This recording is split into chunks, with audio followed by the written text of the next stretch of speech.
الحمد لله رب العالمين الصلاة والسلام على خاتم النبيين وعلى آله وصحبه أجمعين أما بعد فأعوذ بالله من الشيطان الرجيم بسم الله الرحمن الرحيم قال الله تعالى في سورة النساء إن الله لا يغفر أن يشرك به ويغفر ما دون ذلك لمن يشاء ومن يشرك بالله فقد افترى إثما عظيما۔ ترجمہ: خدا اس گناہ کو نہیں بخشے گا کہ کسی کو اس کا شریک بنایا جائے اور اس کے سوا اور گناہ جس کو چاہے معاف کر دے، اور جس نے خدا کا شریک مقرر کیا اس نے بڑا بہتان باندھا۔ اس آیت میں اللہ سبحانہ وتعالی نے اس بات کا واضح طور پر اعلان فرمایا ہے کہ شرک کرنے والا جو بغیر ایمان لائے اور بغیر توبہ کرے مر جائے، اس کی بخشش کبھی نہ ہوگی، اور شرک کے علاوہ دوسرے جو گناہ ہیں اللہ جن کو چاہے گا معاف فرما دے گا اور جس گناہ پر چاہے گا عذاب دے گا۔ یہ بات سمجھ لینی ہے کہ یہ کوئی کھلا لائسنس اللہ نے نہیں دیا ہے اس آیت میں کہ شرک کے علاوہ باقی سب گناہ تو معاف ہو ہی جائیں گے۔ البتہ ان الفاظ میں امید دلائی گئی ہے کہ اللہ تعالیٰ باقی تمام گناہوں کو بغیر توبہ کے بھی معاف کر سکتا ہے، لیکن شرک کے معاف ہونے کا کوئی امکان نہیں۔ یہ بات اللہ سبحانہ وتعالیٰ کے نزدیک اس قدر اہم ہے کہ آگے اسی صورت میں آیت نمبر 116 میں پھر یہی بات دہرائی گئی ہے۔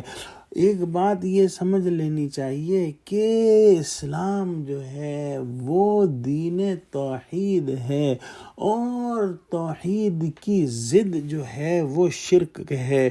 توحید ایک ایسا شجر ہے، ایسا مبارک شجر ہے کہ تمام نیکی، تمام خیر، تمام بھلائی، خواہ وہ خیال اور نظریے کی ہو یا عمل کی ہو، اس کا تعلق لازماً توحید ہی کے شجر طیبہ سے ہے۔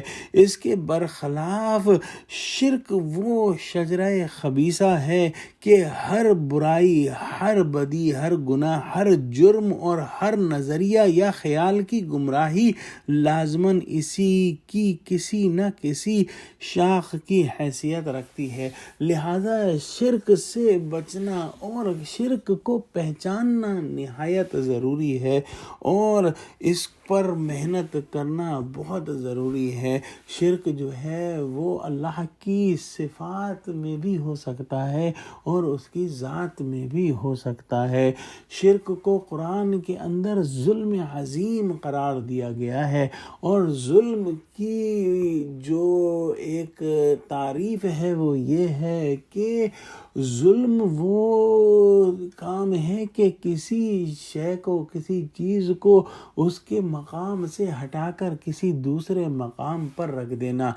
گویا شرک جو ہے وہ اس طرح سے بیان کیا جا سکتا ہے کہ اللہ سبحانہ و تعالی کا جو مقام ہے، اس کے مقام کے پاس کسی مخلوق کو لے جانا، یا دوسری طرف کسی مخلوق کے مقام پر اللہ سبحانہ و تعالیٰ کو نیچے لے آنا، یہ دونوں کام جو ہیں وہ شرک ہیں۔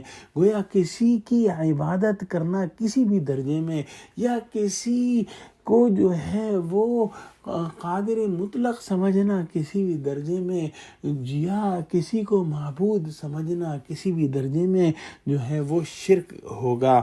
اللہ سبحانہ و تعالیٰ تو واحد و یکتا ہے، اس کی ذات و صفات میں کسی اور کو شریک کرنا بہت بڑا جھوٹ ہے، افتراء ہے، بہتان ہے اور عظیم ترین گناہ ہے۔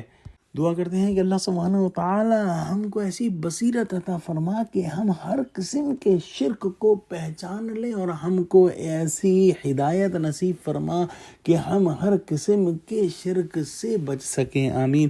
وآخر دعوانا الحمد للہ رب العالمین۔ السلام علیکم ورحمۃ اللہ وبرکاتہ۔